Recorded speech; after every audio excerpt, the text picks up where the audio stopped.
ఈకలు చెప్పారు పోతాం మళ్ళీ నేత చేను లాగానే తయారైంది. నీకు వారం 10 రోజులు తీసుకుంటాను సార్ నిదానం వేసేసి డబ్బులు వేసి ఎప్పుడే లాస్ట్లో చివరిలో తీసేద్దాం మనం ముందర వాడినా కార్ దగ్గరకి అది ఇటుకల ధర చెప్పండి వచ్చిన 2222 వేసేసి అది అప్పుడు ఫస్ట్ కొత్తలాగానే వచ్చింది మళ్ళీ ఏం కొట్టినావు ఏం లేదని చెప్పి అడిగారు ప్రతి ఒక్కరు వచ్చేసిన వాళ్ళ వేసినాను. ఒక అర్ధ దగ్గర కొట్టినాను, ఒక అర్ధ దగ్గర వేసుకున్నాం మందు కూడా బాగా వచ్చింది. ఆర్గానిక్ వాడడంలో ఆరోగ్యంగా ఉంటాము,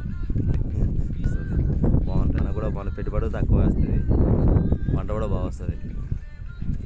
నేను ఇంకా లాస్ట్ వాడినా ఇంకా చివరికి ఇంకా పెట్టినా ఒక దగ్గరకు వాడినా దెబ్బ రస్తుంది. ఏడు కూడా అదే వాడదాం అనుకుంటాం. బాగుంది దెబ్బ రస్తుంది అంటున్నారు వాళ్ళు. ఏడేసినావు ఏడు లేదన్నా అయ్యే పేరే చెప్పేసినా ఇంకే వస్తారు. ఇంకా వాడడం వల్ల మనం ఆరోగ్యంగా ఉంటాము, ఇంకా ఉంటుంది, బలంగా ఉంటుంది. మంచిది, చాలా మంచిది. ఫస్ట్ వాడితే 30 రోజులు వాడితే ఇంకా మంచిది. 30 రోజులు చేసేసిన నీట్గా నేను ఎలా గిచ్చా ఏం లేదు, నీట్గా ఉంది కాకపోతే లాస్ట్ కోత కన్నా అన్నిటికన్నా బెస్ట్గా రేటు పోయింది. కాయ ఫస్ట్ కోతలకైనా జంపింగ్ ఆర్గానిక్ వాడడం వల్ల మంచి ఫలితము అంటే బాగుపడితే చేనులో బాగుంది. నేను కొట్టిన 7 అదే వాడుతున్నా ఇంకా